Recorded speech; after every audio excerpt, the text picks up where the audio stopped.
आगे बताया कि शब्द सैन सतगुरु की पहचानी, पाया अटल सुहागरे, नितानंद महबूब गुमानी, प्रगटे पूर्ण भागरे। ये नितानंद जी महाराज ब्राह्मण परिवार में, ब्राह्मण कुल में इनका जन्म था। इनका बचपन का नाम नंदलाल था और ये नारनौल के नवाब के वहां तहसीलदार के पद पर नौकरी करते थे। इनके माता पिता मर चुके थे। नाना नानी ने इनकी परवरिश की थी। इनके नाना जी जो है वो बीरबल खानदान से थे, जो बीरबल अकबर के आप किस्से सुना करते हैं, उस बीरबल खानदान के ब्राह्मण थे और नारनौल के नवाब के वहाँ किसी ऊंच पद पर विराजमान थे। उसने ही अपने दोते को वहाँ तहसीलदार लगा रखा था। नित्यानंद जी की शादी होगी थी। एक दिन ऐसे परिवर्तन आता है जीवन में। एक संत थे गुमानी दास जी, वो वैष्णव साधु थे, विष्णु जी के उपासक थे।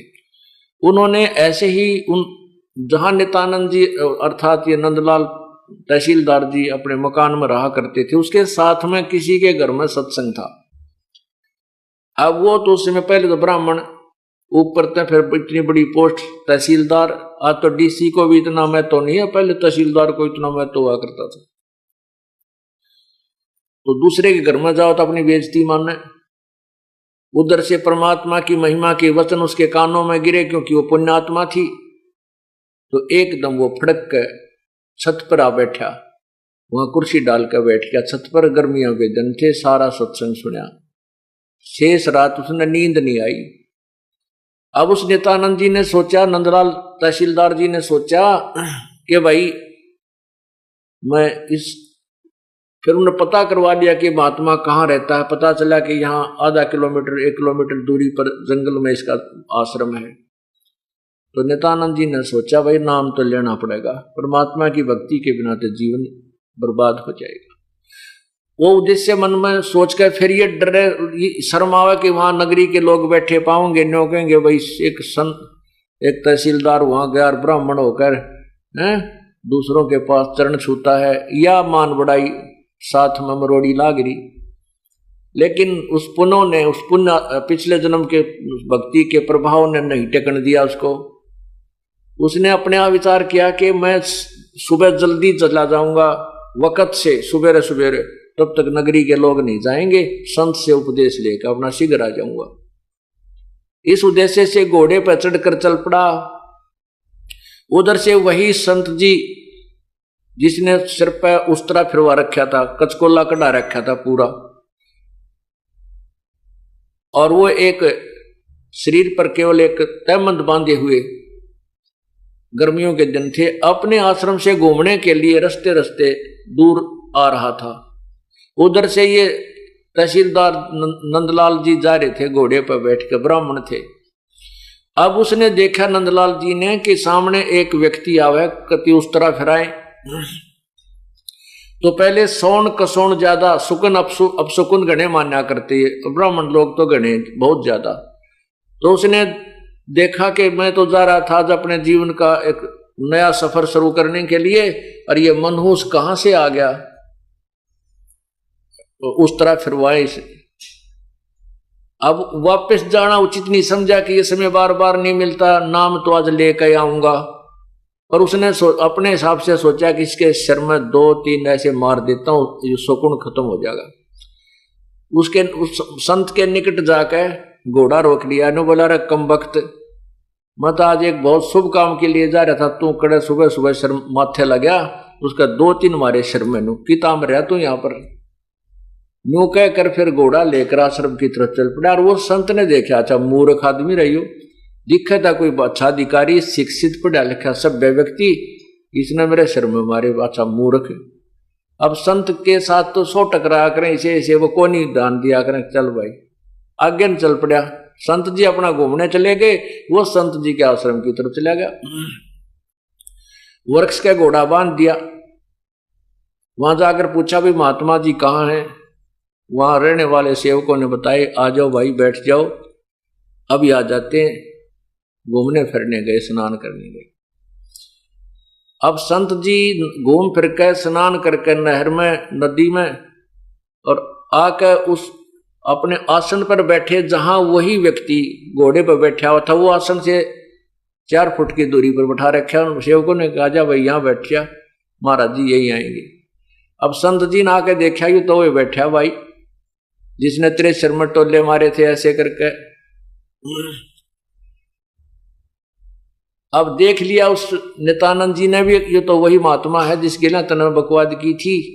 अरे तो बात बिगड़ेगी, उस संत नाम तने देखो जा। तेरे व्यवहार को देखकर वो अंदर ही अंदर बहुत दुखी हुआ, शर्मिंदा हो गया, नीचे को गर्दन कर ली, बोला को नहीं। संत जी जान गए कि ये अच्छी आत्मा का था और इसका कोई गलतफहमी होगी। तो उस गुमानी दास ने कहा, भाई बच्चों, उस व्यक्ति उस नित्यानंद से कहा कि ए भगत जी, आप के जैसे एक व्यक्ति मटका लेने जाता है, घड़ा कुम्हार कहते हैं, और मटका लेने से पहले उसको बजा के देखता है। एक आने का मटका लेकर 6 बटोले मारता, उसको देखता है ये कहीं खरा है या खोटा, ये कहीं से गड़बड़ तो नहीं है इसमें। और बेटा तने गुरुजी बजा के देख लिया, क्या दिक्कत होगी? आपने तो अपने जीवन का सौदा करना था और गुरुजी को बजा के देख लिया, कोई बात ना बेटा, तो शर्मावा मत ना।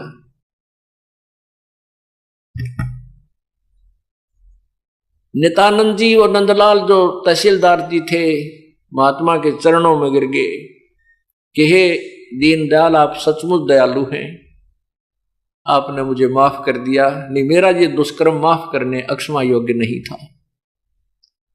उनको उपदेश दिया। फिर उसकी इतनी लो लाग गई कि नौकरी से आते ही सीधा सत्संग में, आश्रम के वहां। ये उसकी पत्नी को गवारा नहीं हुआ, क्यों बहन को चिंता हो जाती है बगैर ज्ञान के कि बाबा बन जाएगा, घर छोड़ देगा, तेरी बिरयान माटी हो जाएगी। तो उस लड़की ने 1-2 बार उस महात्मा से कहा कि आप मेरे पति को यहां मत आने दिया करो, इनको कह दो यहां नहीं आवे। और आपने पता नहीं क्या खिला पिला दिया, ये घर में कम रहता है और आपके पास ज्यादा आता है। उसने कहा, बेटी मैंने कुछ नहीं कहा, इसका कोई पिछला संस्कार है, और आप भी भक्ति करो बेटा, भक्ति किया करें, परमात्मा का नाम ले। वह तो नहीं मानी, लेकिन इतना विरोध करने लगी कि एक दिन नित्यानंद जी सुबह सुबह जल्दी जाते थे दर्शन करने, उससे भी पहले उठकर वो घर से निकलकर दूसरी साइड से महात्मा के आसन पर जा बैठी जहां संत जी विराजमान होते थे। अब वो वहां पर गया, उसने देखा कि यह तो भगतनी बैठी है, बड़ी शर्म आई उसने। क्या कहेंगे गुरुजी? तो वो इतने में गुरुजी आ गए महात्मा जी से। उस लड़की ने बहुत बुरा भला कहा। नंदलाल जी वापस आ गए उस बहन के साथ, उस समय कुछ नहीं बोले, लेकिन आत्मा में इतना दुख हो गया कि भगवान, या तो मेरे प्राण ले लो, या तो ये रास्ता नहीं मुझे बताना था प्रभु, और ये अधूरा रह गया तो मेरा जीवन व्यर्थ है। और या इस भगतमती के माटी संग वाले, या इसको सद्बुद्धि दे दे परमात्मा, या भी भक्ति कर ले। तो ऐसे महीना 20 दिन उनकी संघर्ष चलता रहा। 2 महीने 3 महीने चला। परमात्मा की कृपा हुई, वह बहन बीमार होगी और 10-15 दिन के अंदर उसकी मृत्यु होगी। उसके बाद नंदलाल ने अपना घर भी त्याग दिया, नौकरी भी त्याग दी, और महात्मा की दीक्षा लेकर के अपनी भक्ति करने लगा। उसने फिर यहां दादरी के पास 4-5 गांवों की एक सीमा लगती इकट्ठी, जैसे माजरा, बगेवा, बास, ये 2-3 गांव हैं। 4-5 गांव की एक सीमा है। वहां एक पहले जंगल बहुत बड़ा था, उसको जटेला जोड़ बोलते हैं। वहां करके उन्होंने अपनी शेष भक्ति की। अब देखो पुण्यात्मा नित्यानंद जैसे महापुरुष को यदि सतलोक का मार्ग मिल जाता तो वो तन मन धन से वहीं जाता, लेकिन उनको केवल वैष्णव साधु मिला। उसने जो ज्ञान दिया उसके आधार पर उसने अपना समर्पण कर दिया। मोक्ष नहीं हुआ नित्यानंद जी का। स्वर्ग तक की उसने साधना की, स्वर्ग में जाकर के फिर वापस आएगा। अब इन्होंने स्वर्ग को ही बेगमपुर मान रखा है, इस स्वर्ग को ही बेगमपुर यानी सतलोक मान रखा है। बेगमपुर माने वहां कोई दुख नहीं होता, नहीं कि और स्वर्ग में तो जितना दुख है कितना भी को नहीं। पहला दुख तो यह है कि हमारी जेब कटे, हमारा पुण्य समाप्त हो, सबसे बड़ा धोखा हमारे साथ। फिर वहां पर भी यही राग द्वेष खेचा ताणी नाचने गाने सारी बकवाद जो यहां नहीं है उपलब्ध, वो स्वर्ग के अंदर है। जैसे छोटे शहरों के रेस्टोरेंट में सभी सुविधा नहीं होती, तो बड़े शहरों के रेस्टोरेंटों में सारी बकवादें मिल जाती है, लेकिन वहां जाता है पैसे वाला ही, गरीब आदमी उन रेस्टोरेंटों में नहीं जा सकता।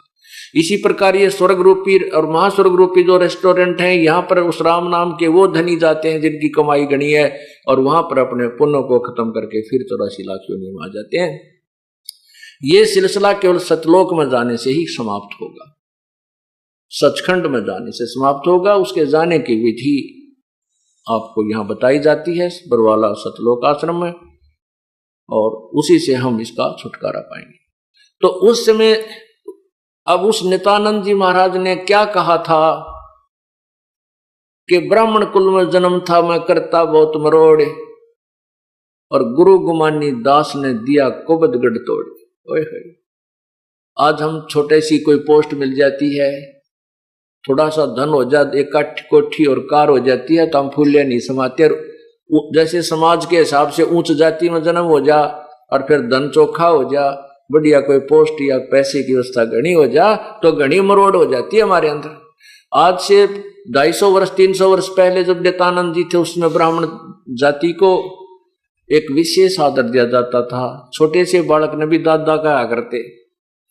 तो इस तरह उस कहते उस समय जब मैं इतना ऐसे ब्राह्मण कुल में जन्म था मैं करता बहुत मरोड़, बड़ा अभिमान किया करता था, और वो अभिमान मुझे नरक में डाल देता। वो कुबद का गढ़ था, उस कुबद के गढ़ ने उस संत ने तोड़ा, कुबद के गढ़ को संत ने तोड़ा, गुमानी दास गुरु ने तोड़ दिया, और मुझे एक इंसान बना दिया, एक भक्त बना दिया। ब्राह्मण कुल में जन्म था मैं करता बहुत मरोड़, और गुरु गुमानी दास ने वो दिया कुबद गढ़ तोड़े। फिर